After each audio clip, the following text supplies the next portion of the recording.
Я приветствую вас, дорогие друзья, уважаемые гости и подписчики моего канала. Всем большое спасибо за то, что следите за прямыми эфирами прямо сейчас, 19 мая, 19:02. Андрей Золотарев, известный украинский политтехнолог, на связи. Андрей Владимирович, приветствую вас. Здравствуйте, Александр. Друзья, конечно, мы все в таком предвкушении, потому что давайте будем откровенны. Творится история на наших глазах. Все как один утверждали, что переговоры в Стамбуле ни к чему не приведут. Но вышли главы делегаций, да, и коротко сказали, что все хорошо. Сейчас мы видим разговор Трампа с Путиным, который предваряет ВЭЦ. Ну, там тоже интересно. Сначала вроде как «Единые новости» опубликовали информацию, что поговорил с Зеленским перед этим разговором с Путиным Трамп. После этого тоже ожидается разговор. В общем, все вокруг этих разговоров, даже некоторые украинские паблики, они о чем не так долго говорят. Про Рюриковичей или о санкциях, или о чем. В чем дело? Друзья, обо всем этом говорим. Пожалуйста, поставьте лайк этому стриму и QR-код, который видите возле меня, возможность отправить свое сообщение, если работает этот сервис, вот прямо на экран, никого не дожидаясь. Также в сообществе YouTube вопросы заблаговременно можно оставить, как и в клубе зрителей Telegram. К ним мы вернемся в конце нашего эфира и традиционно начнем с опроса. А он сегодня вот такой. Против кого новые санкции США наиболее вероятны? Вот такой вопрос. Против России, против Украины, против и России, и Украины, или санкций больше не будет? Наоборот, будут торговать снятием тех, которые есть. Что скажете по поводу этого вопроса и по поводу вообще кнута в руках Трампа или пряник там? Ну, увидим.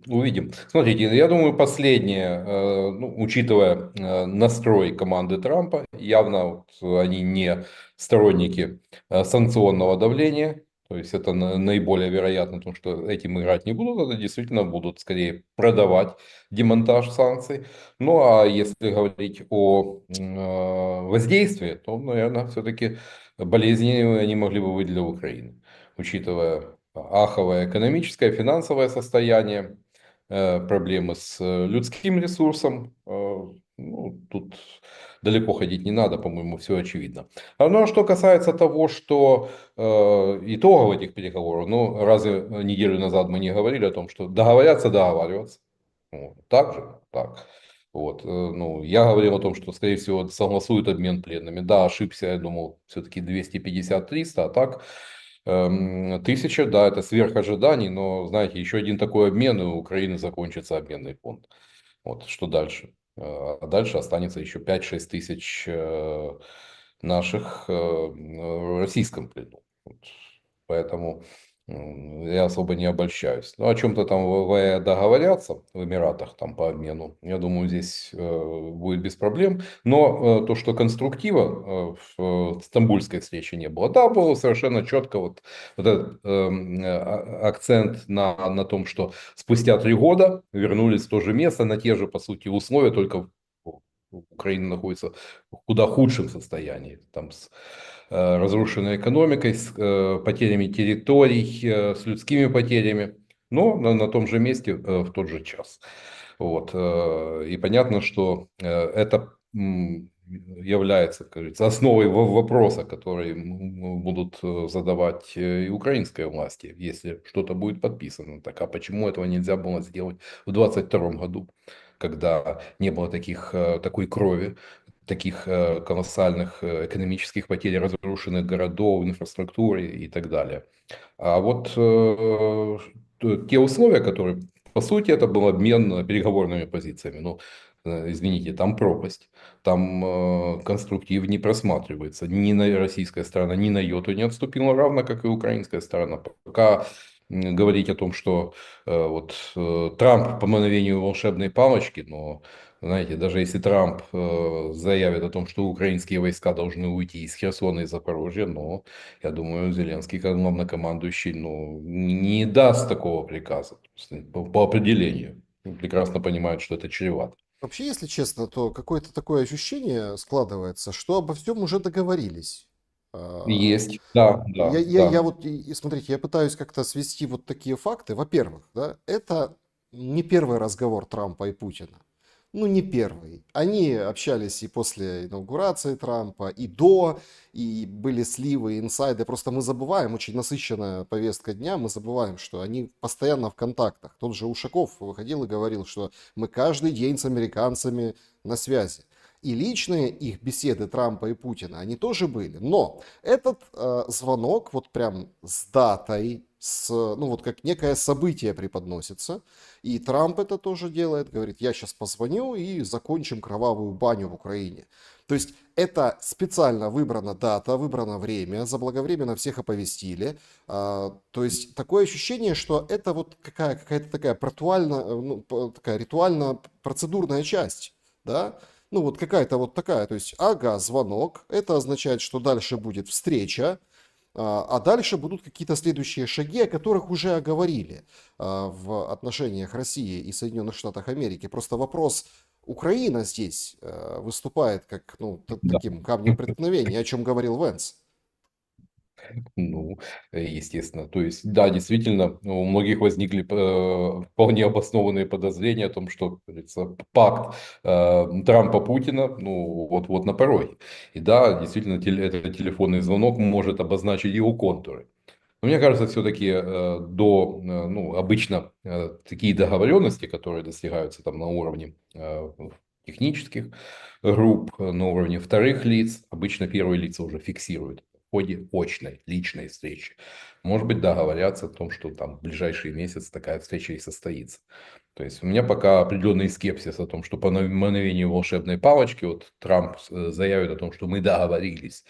А ведь, знаете, за более 100 дней президентства Трампа, ну, реальность нас заставляет относиться с осторожностью к заявлениям Трампа, потому что сегодня у него одно, завтра другое, послезавтра третье. Посмотрите, Ближний Восток. Ну, да, там протрубили о том, что война остановлена. Ну, прошло 42 дня, и сейчас колесница Гедеона, как это называется, военная операция Израиля в Газе, идут в полноценные боевые действия. Да, есть... Да, вот только что пришла да. информация по Вашингтон-Пост, публикуют, что Штаты пригрозили Израилю лишить всякой военной экономической помощи, если тут не остановят войну. В Газе люди Трампа дают понять Израилю, мы вас бросим, если вы не прекратите эту войну. Политически, как и в прошлом, у Нетаньяху есть способ сделать это, имея огромное большинство в Кнессете в Израиле, но у него нет политической воли. Очень кого-то напоминает, не так ли? Конечно. Вот смотрите, ну, недели назад Нетаньяху сделал ну, довольно такое резонансное заявление о том, что если там от экономической помощи отказались, по-моему, пришло время подумать отказаться от военной помощи. То есть Израиль себя чувствует в этом плане достаточно уверенно. И хотя бы вопреки вот, бытовал такой стереотип, о том, что Трамп будет более произраильским президентом, который будет всецело поддерживать, но, как мы видим, тут видение проблемы расходится. И явно Нетаньяху не собирается отступать. И да, это чревато. Для Израиля это будет тяжело, поскольку более 30 лет ежегодно Израиль получал как финансовую, так и помощь с военной техникой для нужд обороны от Соединенных Штатов. Даже целый ряд таких проектов, как там, производство собственного истребителя, Израиль отказался, потому что ну, рентабельнее было закупать боевые самолеты у Соединенных Штатов Америки. Тем более, что там были довольно либеральные условия, возможность доводить технику. Ну, это такая, это отдельная тема. Но это, да, действительно резонанс. Но есть и пример, пожалуйста, вроде бы там 2 мая договорились, остановили войну между Демократической Республикой Конго и Руандой. Руанда довольно активно и агрессивно захватывает, ну, собственно, там речь идет о одной провинции, которую руандийцы захватили, и это стало предметом довольно жестких военных столкновений на африканском континенте. Но обе страны подписали ресурсную сделку с Соединенными Штатами Америки и 2 мая. Ну, у нас это осталось за кадром, но это такой, пожалуй, вот я смотрел, единственный пример, где до чего-то удалось договориться. Пока 100 дней не дают оснований. Слишком часто слова президента Соединенных Штатов за эти 100 дней были сотрясением воздуха, которые не были подкреплены реальными действиями. Возьмите тот же Хуситов, классический пример. Поэтому давайте подождем, тем более, что ждать-то осталось совсем немного, и я думаю, итоги этого разговора мы узнаем там в ближайший час-два. Ну, посмотрим, как его будут освещать, да. И когда, да, естественно. Есть, ну, Белый дом уже заявил, что Трамп выйдет после этого на брифинг и что-то скажет. Именно поэтому есть ощущение, что во всем договорились заблаговременно, потому что есть дата, есть там четкая процедура, и есть, наверное, что выйти и сказать после этого разговора, только нужно как бы все обставить. Очень Смотрите, интересно. да, смотрите, есть же, да, ряд в пользу той версии о том, что, дескать, договоренность достигнута, но ряд таких косвенных признаков, что остановлен процесс банкротства северных потоков. Но по Шеврону есть договоренности, там, по-моему, вывели из санкционного Тенгиз вот это, месторождение совместно. Напрашивается, тем более, что ведь у Соединенных Штатов будет теперь возможность за бесценок по цене металлома забрать украинскую газотранспортную систему с колоссальными объемами промышленными газохранилищами, которых нет ни в одной европейской стране. Ну и, пожалуйста, там, допустим, цена газа там 200-250 долларов за 1000 кубометров там на входе украинскую ГТС и продавать европейцам по 500. Ну, супер гешефт. Найдите еще такой бизнес, где бы удалось там 100% поднимать. Ну, поэтому Трампа как торговца, как бизнесмена, это вполне могло заинтересовать.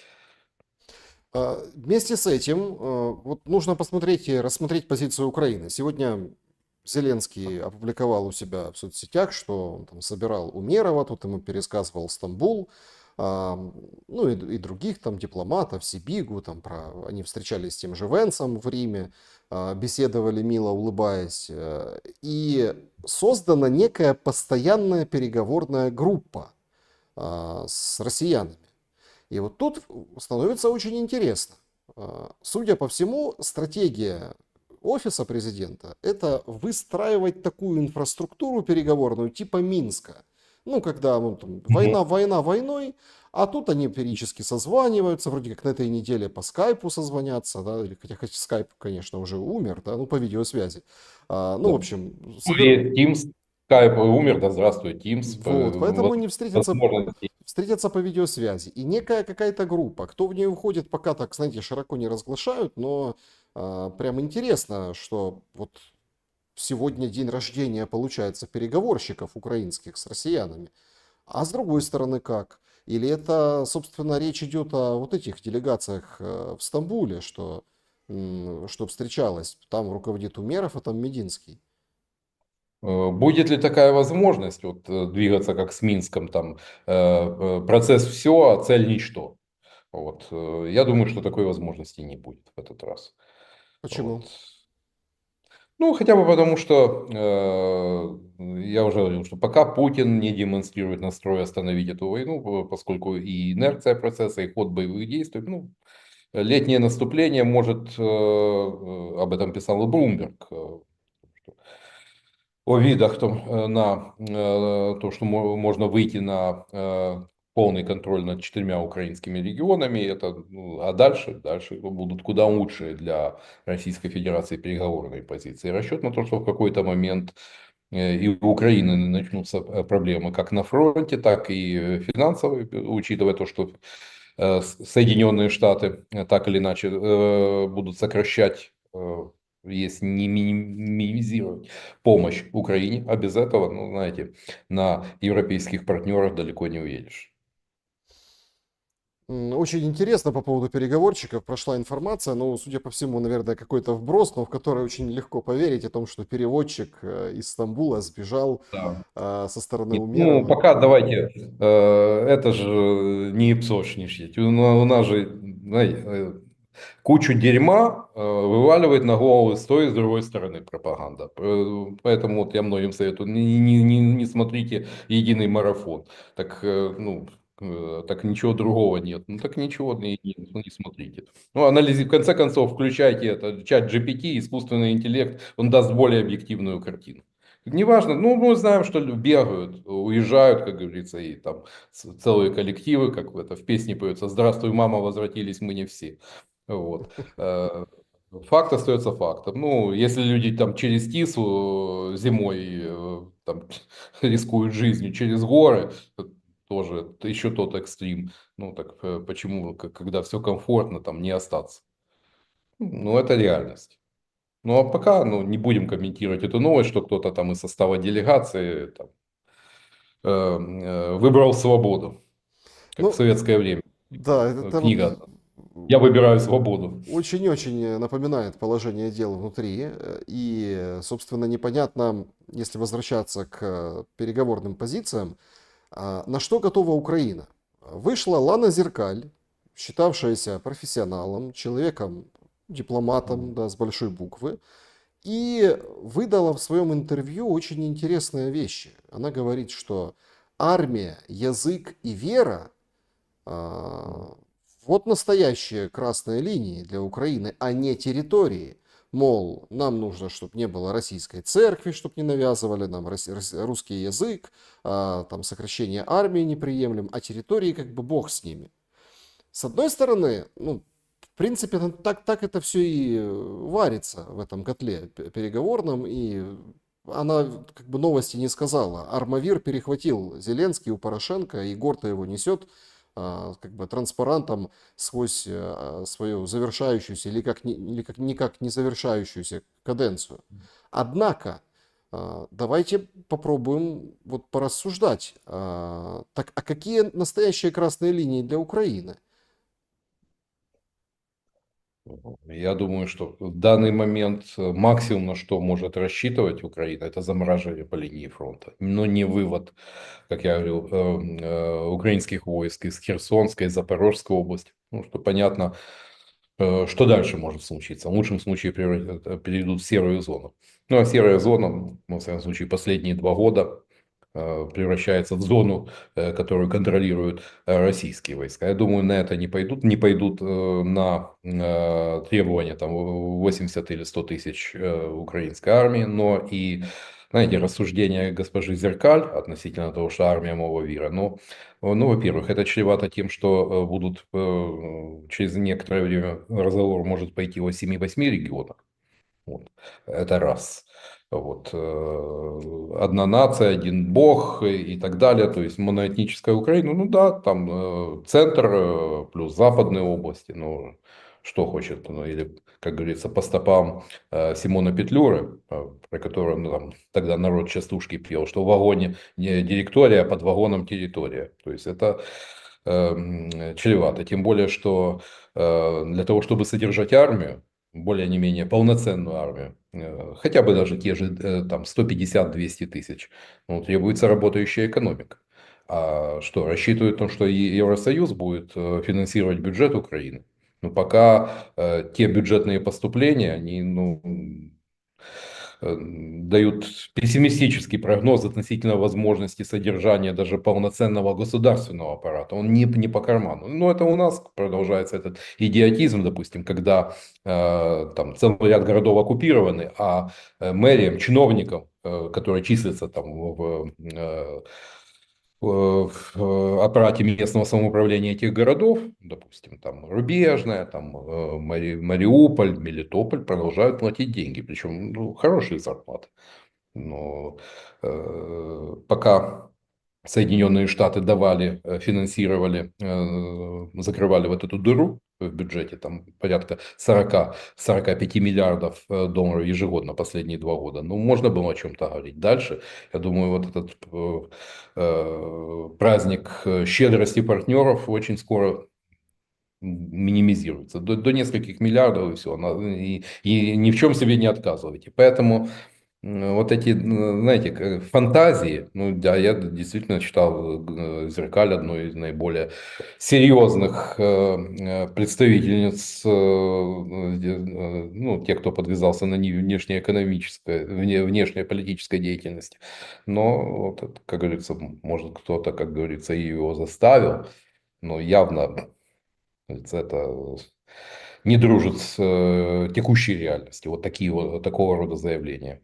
Ну и тем более церковь, учитывая довольно такое кислое отношение Трампа и его команды к фокусам таком в стиле не большевиков относительно запрета, по сути запрета УПЦ. Ну, как они с этим, и тем более или даже для Евросоюза эти нормы, ну ни в какие ворота. Вот, поэтому я думаю, это такие, это скорее такое политическое заявление, направленное скорее на патриотическую аудиторию, ну, в преддверии того, что спустя некоторое время начнут поднимать вопрос зрады. Но, еще раз подчеркиваю, Россия ни на йоту не отступила от тех требований, касающихся там, прекращения там, давление на русскоязычных, преследование церкви, освобождение политзаключенных, то, что ну, то она выдвигала еще в 2022 году. То есть это в списке требований. То есть как с этим будут договариваться? Ну, и от этого, наверное, знаете, и проистекают вот эти все умозаключения, что, мол, Зеленский там должен уйти, да, власть должна смениться, и тогда вот эти требования уже там в новых условиях кто-то может выполнить, потому что самому Зеленскому это выполнить практически А, нереально. а вопрос, кто может прийти на смену? Пока политическое поле у нас стерилизовано.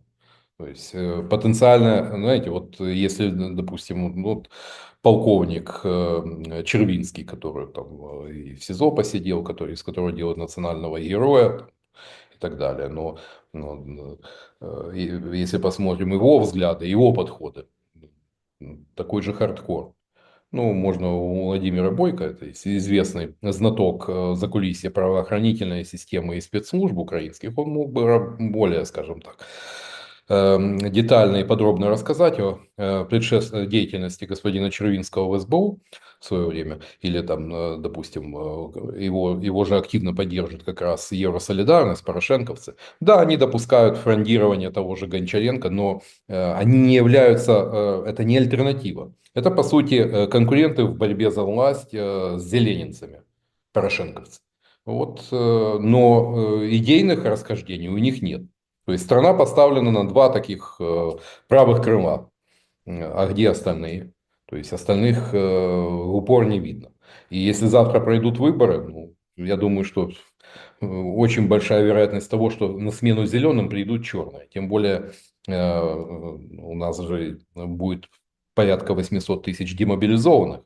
А это люди, привыкшие к специфическим методам решения вопросов. Люди, которые считали себя на 2 года героями, а тут сталкиваются с реальностью, отсутствие перспектив, их с ними не считаются. Ну, знаете, свои штурмовики у нас уже есть. Если возвращаться к переговорам и разговору Трампа с Путиным, то перед этим разговором с Трампом созвонились все. Мерц, Макрон, Стармер, Мелани тоже. В общем, все созвонились. И ну, там Макрон выдает историю, что ну, кто-то пишет о том, что или там говорит после разговора о том, что будут санкции, да, вот эти там драконовские какие-то угрожают им, этим угрожает. Непосредственно там Макрон говорит о том, что, мол, Путин должен по итогам разговора принять 30-дневное перемирие. Макрон, конечно, не Гордон, но Гордон прям вот уверенно говорит, что с 0 часов следующего дня вот это длительное перемирие, оно вот прям заработает, и Трамп договорится с Путиным как раз-таки об этом. Перспективы на перемирие, как вы оцениваете после разговора Трампа с Путиным? Ну, все-таки менее 50%. Я бы дал процентов 30. Ну, а тем более, учитывая Дмитрия Ильича как прогнозиста, вот, по-моему, ну, Пока ход боевых действий, ну, и нет ни малейшего намека. Тем более, что армия же такой механизм, имеющий колоссальную инерцию. И тем более, если возьмем внутриполитический аспект, ну, все еще, ну, мне кажется, что как раз в российском общественном мнении будет считать, что просто замораживание или просто перемирие будет рассматриваться как поражение России. Ну, надо ли это Путину в этой ситуации? Ну, давайте вот поставим себя на его место. Вот. Или у Трампа что-то припасено такое санкционное вундерваффе. Сомневаюсь. Поэтому возможности давления на Российскую Федерацию после, ну, учитывая и так действующие почти 30 тысяч всевозможных санкций, они ограничены. И тем более к санкционному режиму Россия адаптировалась. Поэтому я не высоко оцениваю вероятность того, что с 0 часов смолкнут пушки. Ну и тем более, что могут и договориться, а тут там пройдут там сутки, а то и меньше, и перемирие будет нарушено, и все понесется снова.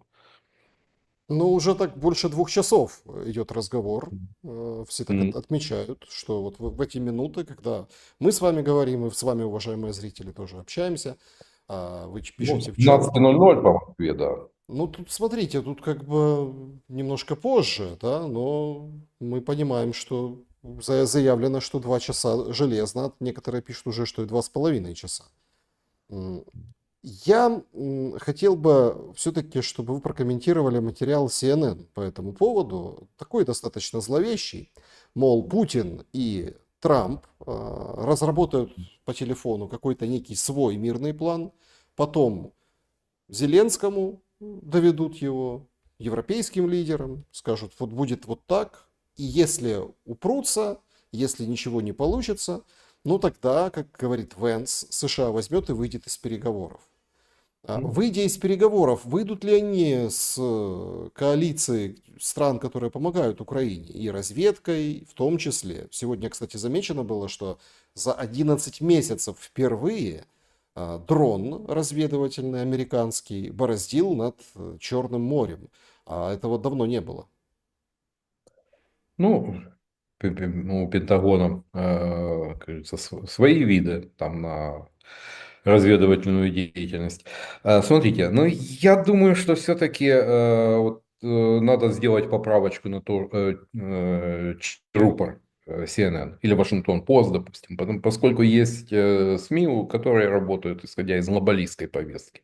Ну и явно, естественно, вот, развить тему пакта Путина-Трампа для них святое дело. То есть обвинить в зраде, поскольку это тут же будет браться на вооружение в внутриполитическом дискурсе Соединенных Штатов. Что Трамп сделал Америку слабой, что Трамп уступил Путину, что сдал союзника и так далее. Да, Венс, по сути, сказал о том, что я прогнозировал, вот эту развилочку в конце мая. Ну вот, приближаемся. Но я думаю, все-таки выхода Соединенных Штатов из процесса и из коалиции, поддерживающей Украину, учитывая то, что подписана ресурсная сделка, что этого не произойдет. Мой прогноз. Параллельно с вот этими очень серьезными большими геополитическими событиями мы видим, как обостряется ситуация внутри, риторически, и не только риторически, а и физически по отношению к людям. К людям, вот опять возвращается эта тема, там, ухылянт, не ухылянт, собираются вот бывшие там азовцы или пленные, которые вернулись, азовцы, которых обменяли, там азовец Южный говорит о том, что люди просто, ну, которые там несведущие, да, они просто сдохнут, потому что у нас, что за границей, ты просто гастарбайтер, если ничего для армии не делаешь, ты конь, который пашет, тебе сегодня могут побить, завтра там унизить и так далее. Другой азовец тоже, да, побывавший в плену, говорит, что если ты не поддерживаешь тех, кто защищает твой дом, значит, ты или предатель, или коллаборант, или просто дебил, То есть какая-то такая агрессивная пошла риторика в эфир. Да, да, да. И более того, там смотрю на вот эти шоцы в Ютубе, там, где там вещают, ну, парни там с лицами необезображенными интеллектом, там якобы от имени там ТЦК, как сотрудники ТЦК, о том, что, дескать, ухилянты это вообще там не люди, а там третий, четвертый сорт. Ну, я скажу, и среди военных, вот, среди, да, думаю, для азовцев, там, ну, первый это герои, это те, кто добровольно пошел просто, как говорится, второй сорт это граждане, которые там по повестке пришли и мобилизовались, ну, а те, кто там донатят, помогают, это там третий, и те ухилянты, это вообще это не люди, это четвертый, с которыми можно не считаться, и с которыми можно все что угодно делать. Но я не зря говорю то, что меня, ну, как бы, знаете, можно в 22 году я говорил о том, что можно и войну выиграть, но проиграть мир. Но можно и проиграть и войну, и проиграть мир. И, к сожалению, вот такой, ну, мы стоим напротив такой перспективы, поскольку после войны мы можем столкнуться буквально с внутренней руиной, когда вот миллион человек, там 800 тысяч, я думаю, где порядка вернувшихся с фронта, ну, начнут, как говорится, вершить, как говорится, справедливость, как они это видят. И для страны это чревато. Ну, смотрите, Перспективой нескольких лет, которые будут наполнены экстримом. у нас, простите, пожалуйста, но когда даже активисты, которые с лестницы сбивают знак в Одессе военным, да, советским воинам, мемориальную Героям доску, пограничника. они с Да, газовыми баллончиками это делают. То да, есть да, люди, да, которые да. приходят им А мешают, забрызгивают Вопрос в газом. другом. Знаете, вот я не так давно тоже общался с социологами. Знаете, вот особенно те, кто затеял деколонизацию в Одессе, ну, по-моему, их миссия делать сильнее все то, с чем они якобы на словах борются. Может быть, это может им ФСБ платит, пятое как бы, управление, поскольку результаты фокус-групп в Одессе удручающие. Ну, когда люди прямо заявляют о том, что мне не важно, я там слесарь, мне не важно, какая там тряпка будет развиваться над горсоветом, знаете, ну, и это не в последнюю очередь, особенно вот в последние месяцы. Ну, это надо полностью не понимать одесский менталитет, просто вытирать у одесситов ноги, ну, что рассчитывать на взаимность, на лояльность. Поэтому Запорожье, допустим, тоже не важно, но там другой момент. Там подход такой, скорее бы все это кончилось и так далее. То есть там усталость от войны. А в Одессе не столько там обсуждают там, удары по городу, сколько вот это надругательство над то, что для одесситов близко. Там Бабель, Жванецкий, ну, обратите внимание, вот эти молодые, там же не только баллончики, не дешевая лестница. Вот их же явно кто-то прислал. Для чего это делается? Ну, лестница хороших денег стоит. Студенту это не по карману. То есть это все финансируется, это ж этим молодым людям платится, чтобы они лазили с кувалдой.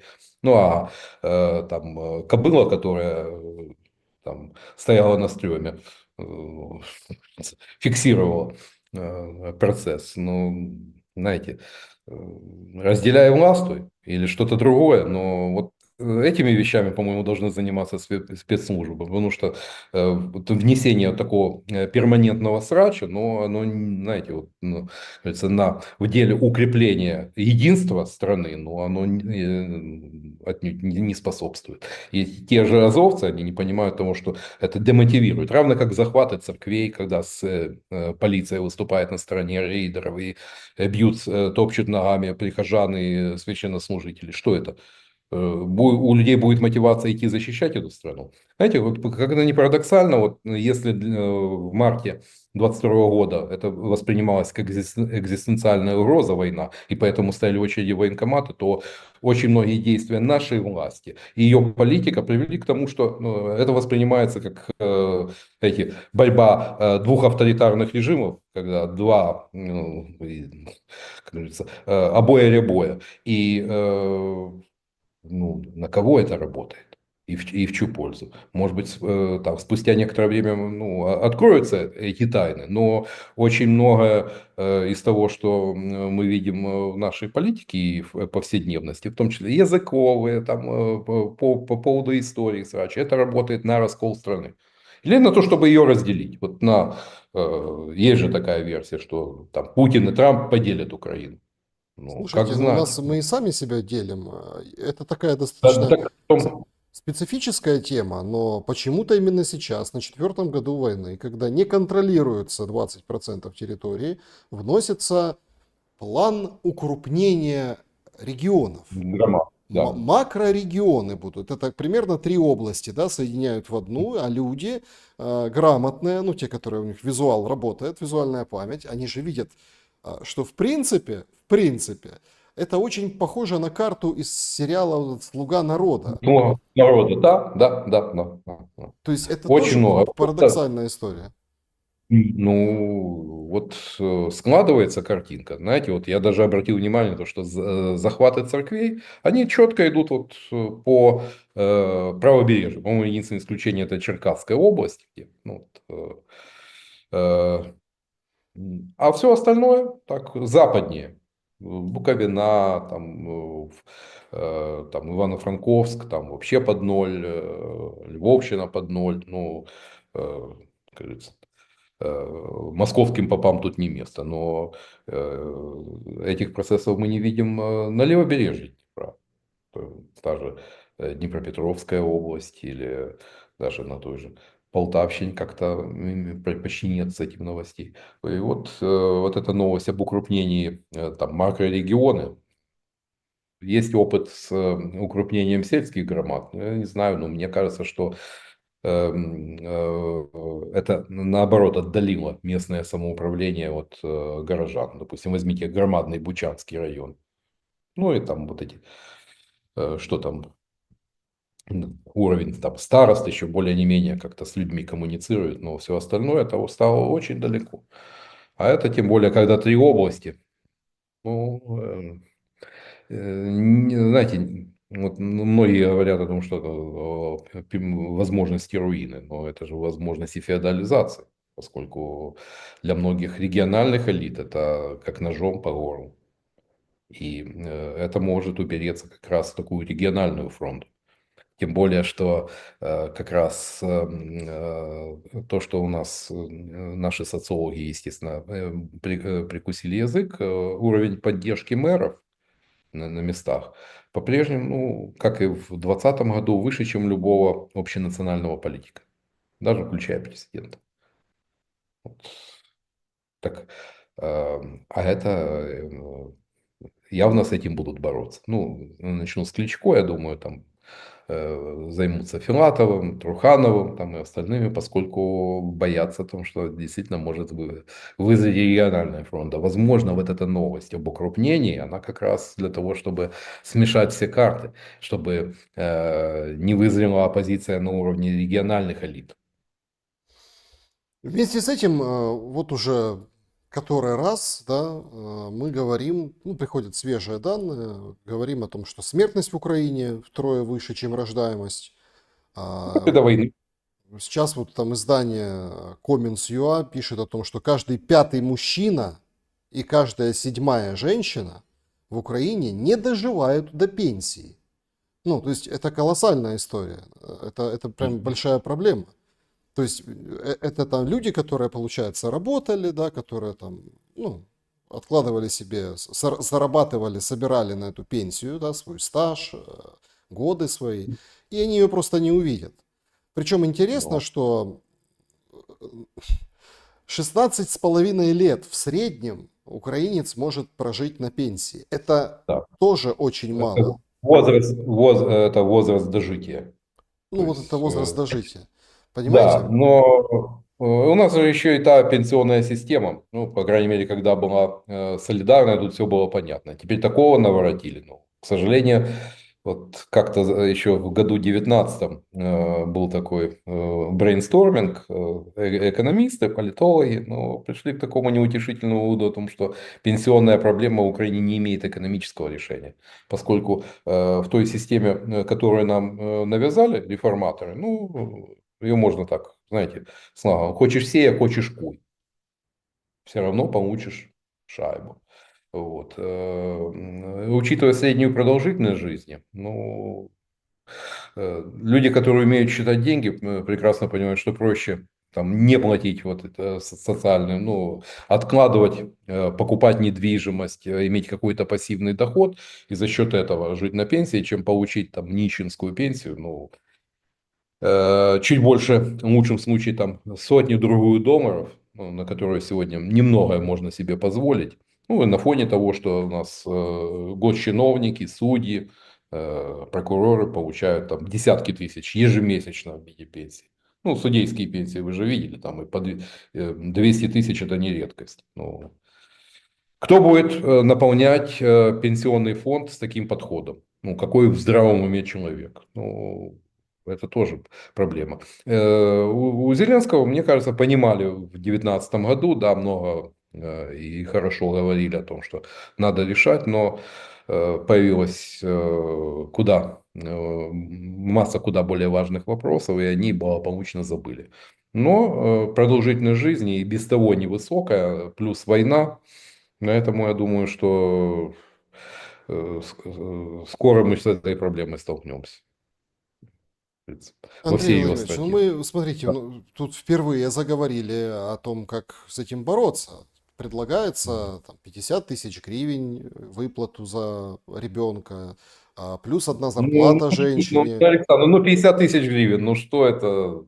Это хорошо, это если бы не было войны, там в условиях А я еще, вернулся. знаете, я еще, Да. я еще помню вот это, все у них как-то так вот да, там Мгм. баллы, да, для, Да, ё-моё, да. да, а теперь вот это есть еще ясли, ну, то есть Да. в садик записаться, да, там, вот, или там отдать ребенка, можно там через эту электронную очередь, это вот ее популяризируют, там, пакетик новорожденного, деньги на какую-то канцелярию, в общем, если так просто, ну, посмотреть на Ну, эту всю историю, ну, какими-то выборами пахнет, если честно. конечно, конечно. Ну, по-моему, это такая, это расхожая, скажем так, это уже стало расхожим вопросом о том, что к выборам начали готовиться, и причем готовиться весьма активно. Как, кстати, на уровне банковой, по-моему, она монопольный держатель информационного, организационного и финансового ресурса. Ну и есть еще мэры. Да, там тоже начали, вот, допустим, там к ряду мэров уже начали выезжать там, киевские политтехнологи, зачастили. Это верный признак того, что готовятся выборы. С датой непонятно, но к ним должны прийти во всеоружии. Но пока даже если они случатся, эти выборы точно не будут конкурентными. Поэтому то, что, допустим, вот состоялись выборы в Румынии, могут показаться нам верхом демократии. Ну да, Да. Нет, тем, что да. минуту назад Да, что, завершился что ждет нас? Да. разговор Трампа и Путина. Значит, Мгм. ждем новостей. Путин вроде как выходит к прессе, да, и говорит о том, что, ну, понятное дело, что вышел к прессе, говорит, что разговор с Трампом был откровенным и содержательным, о чем договорились, пока непонятно, это вот прямо сейчас все происходит, пока мы в прямом эфире. Значит, продолжался более 2 часов этот разговор, и к чему придут, вот узнаем буквально вот сейчас и скоро. Насчет того, что, ну, это прям очень важно, да, насчет там выборов и предвыборки, я, если честно, обалдел, когда увидел митинг. Мгм. Вышли какие-то студенты, молодые люди с плакатами, с табличками. В общем, 9 утра, минута молчания. Вспомни героев, остановись. там движение должно замереть на 1 минуту, и вот они так как бы вышли, прям так перегородили дорогу в Киеве, в память, там, в общем, нужно помнить героев и чтить. А тут же возникает вопрос, погодите, так а если у нас военное положение, митинги запрещены или такие можно? Нет, ну так понятно, у кого в руках пульт управления от всего этого. Кто может себе позволить? Ну, мы же видели там митинги под стенами Киевской мэрии, там деньги на войну. Ну да, святое дело, как говорится, опустить Кличко там или других мэров, ну, показать им, что там не на банковой проблема, а проблема там на уровне мэров, там и их окружения, которые тоже мажут пальцем медом, для переключения. Или там собрать пикет под посольством США. Но это явно, ну, понятно, кто мальчикам и девочкам платит, тот их и танцует. А танцевать может только власть в этой ситуации. Любой митинг, который не, скажем так, не акцептирован властью, ну, им займется полиция, СБУ и так далее. Значит, прекращение По войны. военному. Прекращение Да. огня с Украиной возможно по достижении соответствующих договоренностей, говорит Путин. И по его словам в разговоре ну, Трамп в разговоре тоже высказал свою позицию по поводу прекращения огня. Сейчас это, конечно, такая топ-тема. Похоже, все-таки Гордон не прав. Все-таки. Ну, по-моему, я тоже выразил скепсис. По-моему, в лучшем случае рожки не побили, договорились договариваться. Ну, потому что это должно войти в некий меморандум России и Украины, вопросы прекращения огня после урегулирования, да, то есть т- вот в принципе и все. И, Вот и все. А, знаете, ну, понятно, что Зеленский загнал себя в такой прокрустово ложе. Либо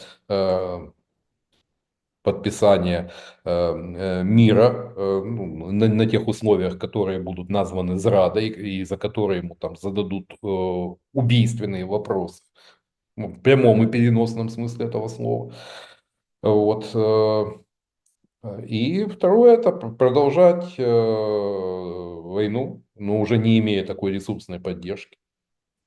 мгм, то есть какой-то интересная новая формулировка, какой-то меморандум какой-то. Ну вот это нечто интересное, потому что такого раньше не звучало. И, насколько я понимаю, меморандум это вот вырабатывается на прямых переговорах. Да, да, да, да. Но это, скажем, обычные меморандумы, это за все хорошее против всего плохого. Довольно общий документ без конкретики. Ну, Россия и Украина должны найти компромиссы, устраивающие обе стороны, говорит Путин. Ну, тут, конечно, сложно представить, что это могут быть за компромиссы. Вот к какому компромиссу начнут нагибать Вашингтон Киев, вот мне вот это интересно.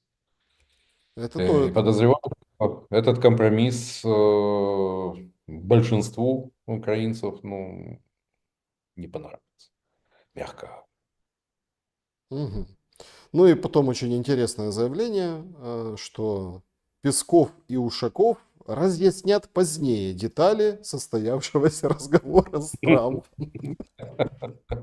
Ну, не царское это дело. Ну Ну, да, ну, понимаете, да. Песков и Ушаков, они потом вам все расскажут, в общем, поговорили Посмотрим, неплохо. кстати, Песков такой индикатор, потому что когда требуется, он очень конкретен.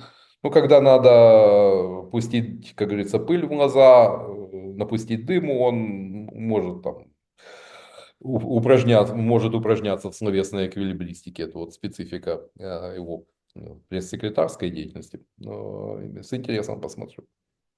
Да, вот интересно, что все-таки о каких компромиссах говорили непосредственно, ну, непосредственно Трамп и Путин. Значит, ну, понятное дело, что в целом Россия и Украина на правильном пути. После возобновления прямых переговоров, судя по всему, видите, идет как бы процесс нахваливания Стамбула. Вообще так это выглядит достаточно, ну, неправдоподобно, потому что в Стамбуле по большому-то счету ни до чего не договорились. И Конечно. вряд ли договорятся. И вот, скажем так, риторика сливов, да, ну, там, Мединский говорит, Харьков, Суммы, или там признайте Крым юридически, или убирайтесь с территорий. То есть это ведь тоже какая-то такая достаточно очень натянутая игра, очень натянутая улыбка. Ну, посмотрим, что Трамп. 21 год воевали, но, знаете, 21 год воевали, но на ближайшие 2 года у России ресурсы есть. Если они у Украины, но я боюсь, что у нас и на 6-12 месяцев их нет. Да, посмотрим, Поэтому что Трамп будет заявлять. Значит, это очень интересно, конечно, если вот так выражается Путин пока, да, вот ни о чем, да, то да. есть, то это означает, что что-то таки нам не рассказывают, и наверняка вот мы увидим какие-то дела, действия. Вот у меня такое ощущение сложилось. Потому что нет, сейчас, конечно, может выйти Трамп и все рассказать о том, что все. Вот. Но Трамп может рассказать, знаете, раздуть из мухи слона. Я уже говорил о том, что там специфика выступлений Трампа, то есть он может выдать желаемое за действительно. Вот. Но готовы ли пойти на такие компромиссы в Киеве? Вот, потому что если от пунктов из российских требований, которые для Киева самоубийство. Готов ли пойти на них Зеленский? Ну, сомневаюсь. Просто понимаете, в чем дело? Цинизм всего происходящего, он, по-моему, заключается еще и в том, что сейчас на фронте. Считают квадратные километры, ну, есть там, да, наши аналитики, наблюдатели, и не только наши, они вот считают квадратные километры, которые Россия захватывает из месяца в месяц. Была там приостановка небольшая, то есть не так активно. Сейчас выходят на пик как бы Да. приобретений Дальше территориальных. процесс пошел, дальше процесс пошел активнее. Тем более, что мы так Вы, вот, знаете, как-то так вот э, то так, то сяк, а мы уже находимся в летней кампании военной российской. И конечно. наступление все-таки оно идет, и И она продвижение только есть. набирает обороты. И она только набирает обороты, увы. И, как говорится, если там еще в марте проскакивали какие-то отдельные позитивные новости, то сейчас их нет от слова совсем. И вот это данность. Поэтому лучше, единственное, что могло бы усилить переговорные позиции Украины, если бы удалось стабилизировать фронт. Ну да, можно, понятно, что позитивные блогеры будут там считать, сколько еще лет Россия будет отвоевывать, там, какие темпы, какую цену платят. Ну, платят, пока на улицах российских городов людей не ловят. Пока количество желающих там избыточно, поскольку многие там э, спешат там пойти на контракт, получить довольно весомую денежные суммы, там речь идет о там, 200 тысячах рублей, ну, знаете, до 2 миллионах рублей, 20 тысяч долларов, для многих это серьезный аргумент, рискнуть жизнью. Ну и тем более, если перспектива победного окончания войны, там, судя по российским медиа, уже маячит. Поэтому я думаю, что для Украины как раз ситуация на фронте развивается в очень плохом направлении. То есть я не хочу комментировать это, пусть военные эксперты, военные философы дают оценку тому, что происходит. Знаете, в какой-то момент все может начаться, все это может начаться валиться каскадно. Вот помните, как год назад было под Черетино, то есть держался, потом, ну да, слабое звено, и дальше оно посыпалось и остановилось только спустя несколько месяцев, и то условно. Вот. Возможности, резервы, ну, по-моему, вот стоит вспомнить о Курской операции, там, чего она нам стоила, и есть ли они у нас. По Плюс, поводу, по поводу Курска да, сегодня же разошлась, ну это сегодня продолжают, да, эту информацию, скажем так, постить и разбираться, что к чему. В общем, командир батальона 47-й бригады Магура могу. Александр Ширшин обвинил командовача, ну, командование все в дебильных задачах и, ну, там он писал, тупорылая, да, потеря людей и, в общем, написал рапорт с просьбой его отстранить от обязанностей. Когда комбаты пишут такие вещи, то это действительно очень нездоровая атмосфера. Тем более, что дебильные задачи И, он получал как раз-таки на Курском направлении. да, да. Ну, ну, я от своих слов относительно того, что Курская операция там спустя 2 недели после начала превратилась в Курскую авантюру с заведомо, как говорится, заведомо провальными для Украины конечными результатами, ну, по-моему, реальность это подтвердила. Но вот что касается вот этого комбата, ну, как по-человечески он абсолютно прав. Но как военный, стоит отметить, он не кадровый военный, он тот, кто поднялся в ходе войны на комбата, он абсолютно не прав. Потому что есть определенные, ну, знаете, генералы могут быть полными дебилами и подонками, но об этом не стоит заявлять публично на всю страну.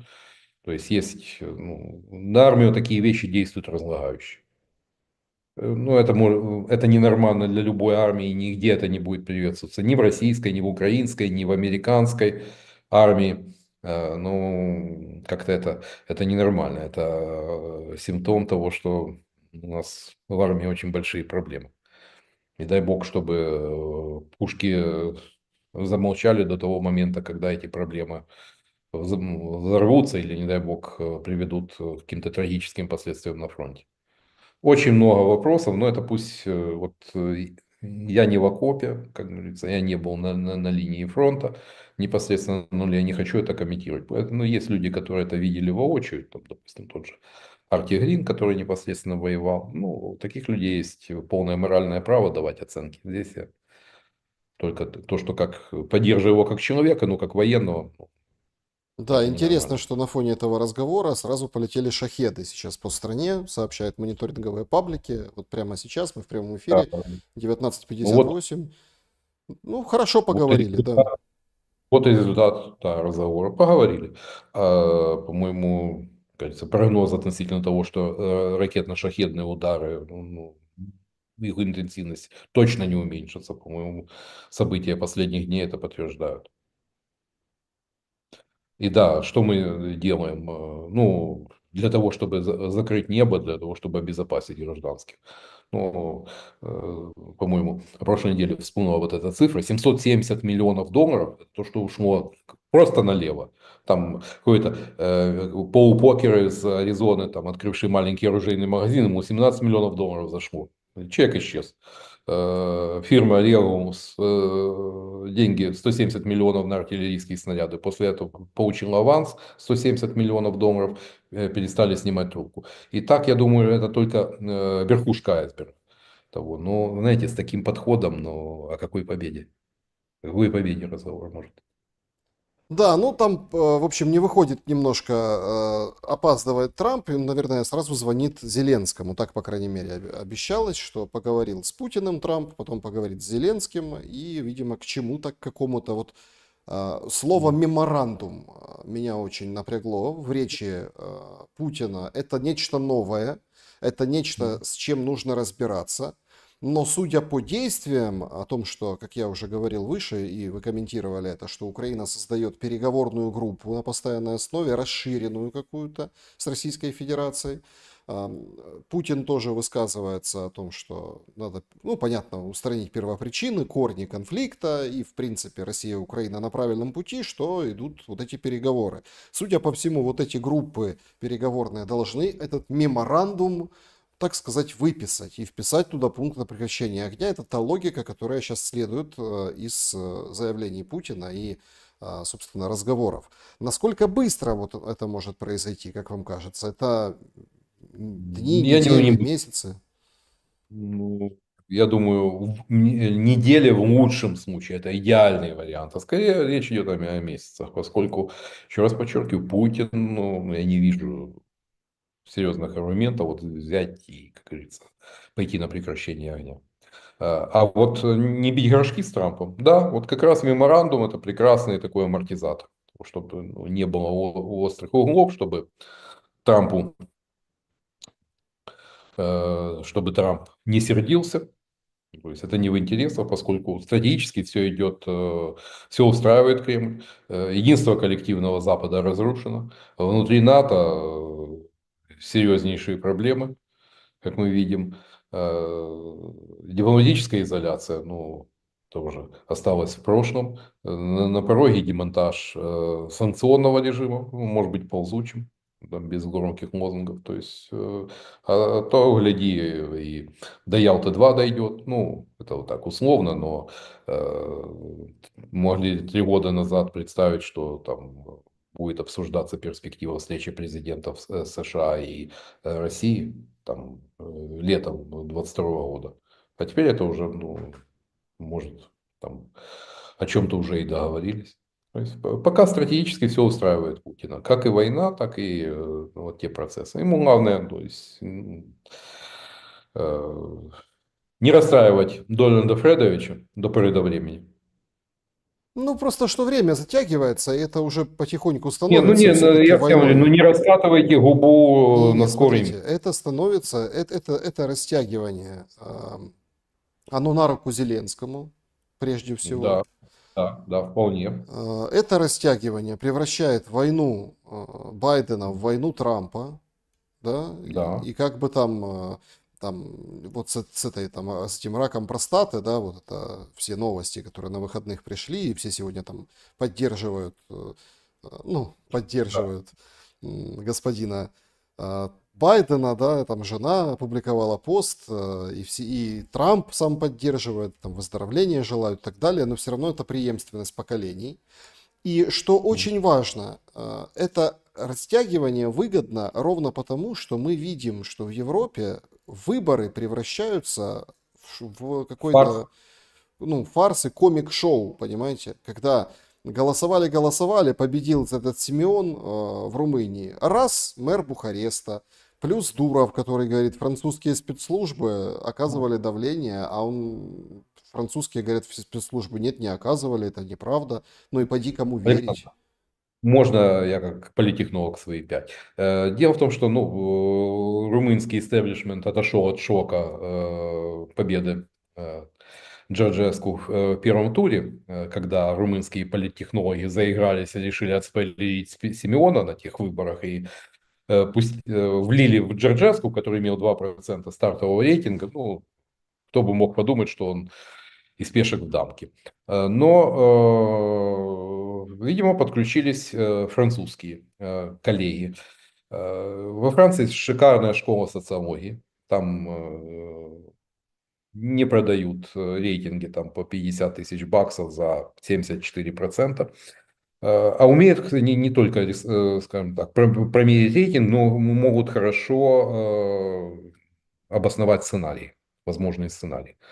То есть сегментирование электората, то есть какие мы... То есть четко сыграли на демотивацию правых, румынских правых, и наоборот мобилизацию тех, кто, скажем, проевропейских, тех, кто был настроен более либерально.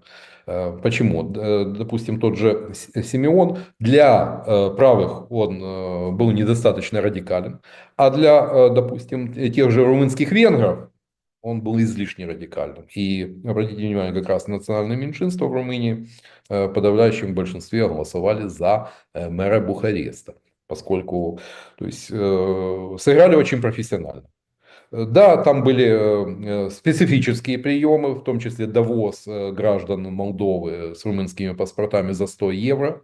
Возили такие электоральные автобусы. Да, скорее всего, Дуров не лжет, такие скорее пытались перекрыть коммуникацию, поскольку там э, по слухам там шли нос к носу, но все равно зарубежное голосование плюс административные возможности, то есть и административно-информационный ресурс, он предопределил результат кампании. Но это те люди, которые ну, упрекают нас за то, что мы ковыряемся пальцем у нас. Вот. К сожалению, вот эта двойная бухгалтерия стала плоть от плоти вот, политикой европейского истеблишмента. Что, как говорится, позволено Юпитеру, то не позволено быку. То есть могут указывать, конечно, на нелегитимность выборов в Грузии. хотя там нарушения были не столь очевидны, но при этом не замечать откровенного беспредела там на выборах в той же Румынии. Да. Все нормально. Ну и давайте Такая двойная бухгалтерия. финализируем основную часть эфира. Что сказал Путин? Цитата. «Мы договорились с Трампом о том, что Россия предложит и готова работать с украинской стороной над меморандумом по поводу возможного будущего мирного договора с определением ряда позиций, таких как принципы урегулирования, сроки возможного заключения мирного соглашения и так далее, включая возможное прекращение огня на определенное время в случае достижения соответствующих договоренностей». В общем, Ой, не быстро это дело будет, не быстрое. даже по самой формулировке, судя по всему, это как бы Трамп не остановил войну, позвонив Путину Да. сегодня. Это мы можем четко констатировать.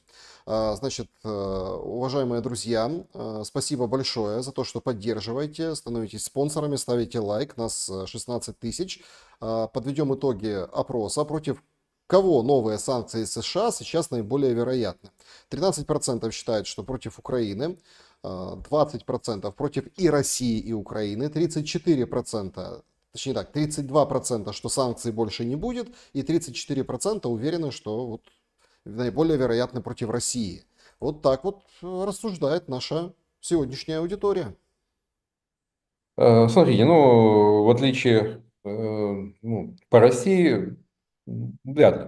Ну, вот как-то не характерно. Вот, ну, игра с санкционной дубинкой, ну, как-то она не вяжется с Трампом. И более того, вот эта идея 500%, ну, экономисты смеются. Ну, говорят, это нереально. Штаты не вытянули 145% пошлин с Китая, 500, это все же пролетит бумерангом. Поэтому это оставим в стороне. А вот по Украине, я думаю, речь идет не столько о там, санкциях в отношении Украины, сколько о персональных санкциях.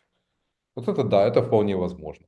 То есть там ну, определенная работа недовольными Зеленским и его командой, ну, как со стороны там некоторых бывших отцов-содержателей украинской политики, ведется и довольно грамотно и эффективно. Там,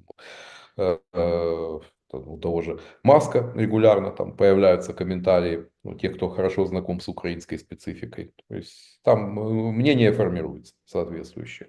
Поэтому вероятность, если найдет коса на камень, то что полетят персональные санкции, она не нулевая. Да, значит, переходим к вопросам. Есть сообщение, что с таким же заявлением выйдет скоро к прессе и Трамп. Пишет CNN, то есть будем, если застанем на наш эфир, то, конечно, обсудим и заявление, и сравним, да, заявление Путина и Трампа. В принципе, по заявлению Путина все понятно. Да. Только появились новые слова, то есть, да, новые механизмы. Меморандум, работать над тем, что... В общем, договорились договариваться. Что скажет Трамп, тоже не менее интересно. Переходим к вопросам зрителей. Начнем с сообщества YouTube. Непосредственно там вы заблаговременно оставляли свои вопросы. Алексей Иванов спрашивает, почему политиков-политологов не волнует, что за 30 лет население страны сократилось более чем в 2 раза? Какие есть пути стимулировать рождаемость и предотвратить массовый отъезд молодежи из страны? Чиновников, например, не сократили в 2 раза. Ну, я об этом 15 лет назад, 15 лет, как говорю, но, знаете, он начинает, так, не хочется ощущать себя городским сумасшедшим, который там кричит: волки, волки. Это да, это не сегодня и не вчера, это если при Ющенко как бы там, кто к нему не относился, ну, допустим, те же финансовое стимулирование рождаемости, оно дало свой эффект, и немножечко вот из ямы совсем не выбрали, но прекратилось падение, то теперь, ну, даже накануне войны разница между смертностью и рождаемостью ну, составляла ни много ни мало 250 тысяч человек. Это население такого областного центра Украины, как Житомир, например. Да, Ну, нормально. да. Да, Украина выиграла. И вот как раз результат такого украинского олигархического капитализма, этот, ну, превратившего страну в такой наглядный пример прикладного социал-дарвинизма, это то, что население сократилось на треть, а война это, ну, и эмиграция 9 миллионов, из которых в лучшем случае вернется 3, поверьте, Попомните мой прогноз. Ну, окончательно ну, есть Вера Ливанова, демограф, который гораздо лучше разбирает. Она могла бы это все живописать и к чему это все придет где-то к году 2050. Добрый вечер. Как думаете, теперь Венс уже не станет президентом? Зловещее рукопожатие Зеленского состоялось же в Ватикане. Ну, есть, да, такой вот, с кем поручкался, но это как черная метка. Там целый ряд премьеров, даже там от Японии до европейских столиц, тот же Трюдо, например, как слетел с пробега парень. Ну, есть такая тенденция. Но не факт. Скорее, проблемой для Трампа, для Венса является то, что Трамп рискует превратиться в такого американского Горбачева, который благополучно разрушает, но ничего нового взамен создать не может. А это может привести к электоральной катастрофе на промежуточных выборах Конгресса и, соответственно, проигрышу республиканцев на следующих президентских выборах США. То есть это может, ну, скажем так, опаснее для Венса, нежели рукопожатие Зеленского. Эдвард, добрый вечер. Вопрос, Андрей Владимирович. Как вы думаете, если решится вопрос мира с Россией, что будет с храмами, соборами, монастырями УПЦ, которые совместными силами активистов и властей были незаконно отжаты в пользу ПЦУ? Знаете, ну, если это возможно, это войдет, скажем так, в пакетные договоренности, да, возможно, там будут другие суды. Знаете, у нас же в украинских судах позвоночные присмыкающиеся обитают. Ну, как они сейчас освещают вот этот беспредел, точно так же они могут отмотать назад, сказать, что это, да, это было беззаконие, там были там, тем более нарушения там вопиющие, там далеко, там даже студент, юрист там второго курса, ну, может прекрасно расписать исковые требования и, собственно, судебный вердикт. Поэтому вполне возможно, что частично, я не думаю, что полностью, допустим, вот, там, восстановить позиции УПЦ в той же Львовской или Ивано-Франковской области, я сомневаюсь, что удастся, но по целому ряду, допустим, таких городов, где все происходило откровенно бандитскими и беспредельными методами, там, возможно, как говорится, восстановят в правах. Приветствую вас, Константин.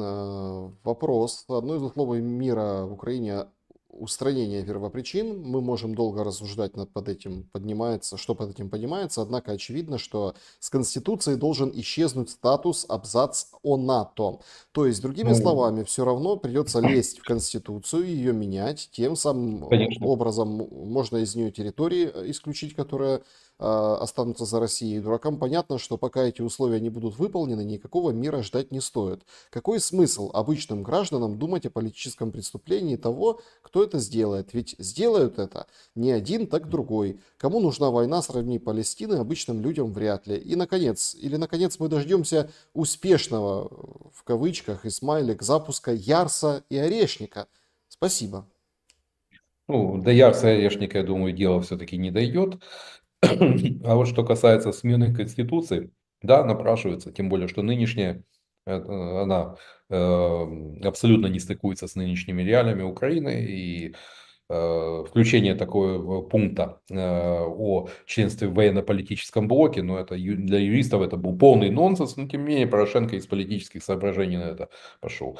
Но это проще всего сделать. 300, набрать 300 голосов, я думаю, это проще, чем все остальное, поскольку государство нуждается в радикальной перезагрузке, вот как на компьютере, когда все зависает, надо нажать иногда reset и перезагрузить. Вот так и государство требует такой радикальной перезагрузки, поскольку даже если взять экономику, ну, вот эту конструкцию стационарного паразита, представляющую собой там такую гигантскую и неэффективную абсолютно машину, которая украинская экономика уже не вытягивает. Ну, все это придется оптимизировать до каких-то разумных пределов. Ну, даже тот же полицейский аппарат. Ну, 9 структур, которые борются с коррупцией. Ну, последний аудит НАБУ, он все показал. Потому что НАБУ даже не отбивает те бабки, которые на него тратятся в бюджете. Ну зачем содержать кота, который не ловит мышей, спрашивается. Поэтому нас ждет много ну, таких радикальных решений там, в ближайшие 5-10 лет. Да, много вопросов о конце войны. Пользователь там Лина Вострелова спрашивает, что будет с Киевом, может ли он потерять статус столицы по аналогии с Питером. Синяя Борода спрашивает, что мир, вот как вы считаете, верите ли вы, что мирный договор может быть подписан только в Москве и новым правительством некой новой Украины, а до этого дня война, как это теперь называет Путин? Или как вы это видите? Пока возможность какого-то политического переворота, здесь я не вижу таких перспектив. Пока я не вижу перспектив, что здесь появится там, политическая сила сродни грузинской мечте, ну, как это мы видим. Да, там, я же говорил, проблема в том, что русских, мягко говоря, не любят в Грузии, но тем не менее экспатов, тех же, те, кто там, бежал от мобилизации, принимали, но иногда, там, правда, в кофе плевали, но тем не менее таких вот и восстановили, по-моему, и авиасообщения, и ну, как-то никто не демонизирует уже нынешнюю грузинскую власть. Ну, вот к этому, я думаю, это был бы более не менее вариант, но все остальное, откровенно пророссийская власть в Киеве, она чревата там, повторением событий Майдана и просто распадом страны. Так, значит, в чате трансляции пишет Ангелина Снежко, как вам икона, которую подарили Папе Римскому? Дурновкусие. Рыжая Мадонна, Божья Матерь, рыжий Иисус, похожий Ну, на ну, Зеленского в молодости, ну, в детстве, знаете, да. ну, к сожалению, все-таки ну, высокий интеллектуальный потенциал, там, чувство вкуса, эстетики, там, ну, это не свойственно нынешним. Можно улаться. Значит, вопрос, вопрос задает, улетел, вот, да, значит, спрашивает Александр Жуков, что, по вашему мнению, будет с Марганцем и Никополем? Ну, по-моему, наши партнеры, учитывая подписанную ресурсную сделку, ну, положили глаз. И вот, Запорожская, вопрос о Запорожской АЭС у американцев появился не просто так. Ведь мы хорошо знаем, чья это была вотчина, ныне находящегося в СИЗО СБУ Игоря Валерьевича Коломойского, его партнера, по-моему, Геннадия Боголюбова, который где-то там, по-моему, в Австрии в бегах. У них есть вот один очень интересный такой жемчужина в бизнес-империи Коломойского. Это запорожский ферросплавный. Поскольку ферросплавы нужны везде, от танковой брони до швейных иголок. Но это производство, оно требует колоссального количества электроэнергии. А дать его может только Запорожская АЭС.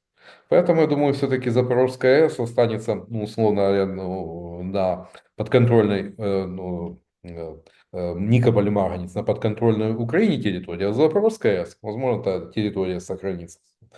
Кажется, никто уходить, российские войска не будут из Энергодара, но администрация, управление Запорожской АЭС может оказаться в руках у американцев, которые будут продавать электроэнергию как на подконтрольную России, так и на подконтрольную Украине территорию. Возможно, такой сценарий имели в виду Трампа. Договорились ли? У меня большие сомнения. Вот, поскольку слишком вкусный объект, самая большая атомная электростанция в Европе, а тем более на Херсонскую, Запорожскую часть области, контролируемой России, ну, откуда-то брать электроэнергию надо. Не Да. Краснодарского края, Энергомост тянуть. Red Monkey, пользователь. Вопрос. Вы упомянули Артигрина. Что вы можете сказать о Кирилле Сазонове? Интересно ваше мнение. Спасибо. Ну, у меня были с ним добрые отношения, но, знаете, ну, Кирилл Сазонов в поле позитивных блогеров, ну, как известно. Ну, находится в 41-й бригаде.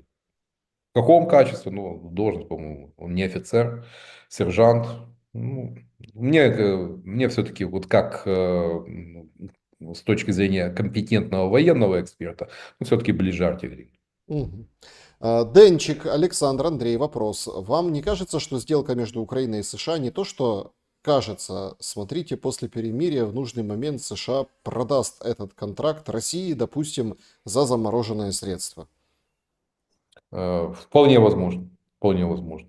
То есть, еще раз подчеркиваю, Трамп бизнесмен, гешефтмахер, как говорили раньше в штатных еврейских местечках. Ну вот, соответственно, любые геополитические, политические соображения для него уходят на второй план, там, где он видит гешефт. Увы, это проблемное место трамповской команды, поскольку компетентность, профессионализм, системность уступила место личной лояльности. Если в первой каденции представители старых республиканцев, тот же Помпео, там, ну, были такими, выступали в качестве тормоза, вплоть до личностного конфликта, да, обвинений в предательстве и так далее, то теперь этих ограничений у Трампа нет. Ну, как мы видим, лояльность не заменяет компетентность и профессионализм. Пока у Трампа не очень, не складывается, нет позитивных результатов. Мария спрашивает, Польша заберет запад Украины? Нет, ну пока это, знаете, учитывая то, что Польша член НАТО, член Европейского Союза, пока это, скажем так, это из серии таких конспирологических сценариев, равно как и Румыния, знаете, но опять же, и Венгрия, член и НАТО, и Европейского Союза, и несмотря там на обращение, обратили внимание на размолвку президента Финляндии Стубас, ну, когда он Орбану ответил, ну так, а мы не хотим финансировать Венгрию. Но тем не менее, Венгрия из Евросоюза и НАТО не выходит. То есть, соответственно, это те структуры, где суверенитет, часть суверенитета передается наднациональным структурам, таким как Еврокомиссия, Европарламент, ну и, соответственно, структуры НАТО. Да, Без их, да. Белый дом выходит, говорит, что Трамп готовит заявление по поводу разговора Да. с Путиным, но заявления пока нет. Наверное, созванивается с Зеленским или что-то. Ну, в общем, Сенсации не будет. сенсации, Сенсации не будет. сенсации сегодня будет, не будет, вряд. Ну, хотя посмотрим, подождите, ну, может, все-таки что-то еще и произойдет, и что-то мы услышим от Трампа. Андрей задает вопрос, Андрей Плеханов, когда в Украине начнется гражданская война? Ваши прогнозы? Знаете, ну, не дай бог. Риск того, что в течение года-двух после того, как смолкнут пушки, вот это от условной даты, но Украина может столкнуться с серьезнейшей внутренней турбулентностью. Дай бог, чтобы это была не гражданская война, поскольку ну, исторические примеры – это период руин, когда после э, войн освободительной войны Богдана Хмельницкого, там, войн с поляками, ну, Украина погрузилась почти в четвертьвековой период руин. Вот, история, к сожалению, очень часто, знаете, учит тому, что она ничему не учит, и она повторяется, но на другом историческом витке. Поэтому год-два, боюсь, будут наполнены крайним экстримом.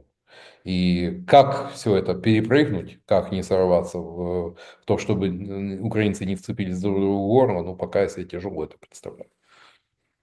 Да, Учитывая тот градус агрессии и нетерпимости в обществе. ну да, в чате и пишут, что каких сенсаций вы ждете, если там Путин не меняет своих решений. Вот здесь вот тоже такой большой вопрос, меняет или не меняет. Ну, А, знаете, не меняет, но это оставьте пропагандистам. Любой политик, государственный деятель, он прекрасно знает, что есть, как говорится, логика намерений, а есть сила Извините, обстоятельств. пожалуйста, я просто... Что там? Президент США Дональд Трамп позвонил Мгм. Зеленскому в понедельник до разговора с российским лидером Путиным. Вот, важно очень. Значит, а, позвонил до... Звонок продлился пару минут, Мгм. сообщил журналист Axios со ссылкой на свои источники. Значит, знакомый источник сообщил, что Трамп позвонил Зеленскому перед разговором с Путиным, поговорил с ним несколько минут. Барак Равид в соцсети X журналист написал. Слушайте, ну это Ну, тоже о чем-то говорит. это такая утонченная форма издевательства. Ну, можно говорить о звонке, но не уточнять время. А когда уточняется время 2 минуты, учитывая, что там же еще и переводчик, вот, ну, знаете, это иногда команды собаки дольше приходится отдавать с Это первого да. раза. Друзья, всем большое спасибо за то, что побывали на нашем прямом эфире. Спасибо большое, Андрей Владимирович, за ваше время и ваши мысли. Друзья, берегите себя, всем добра и света.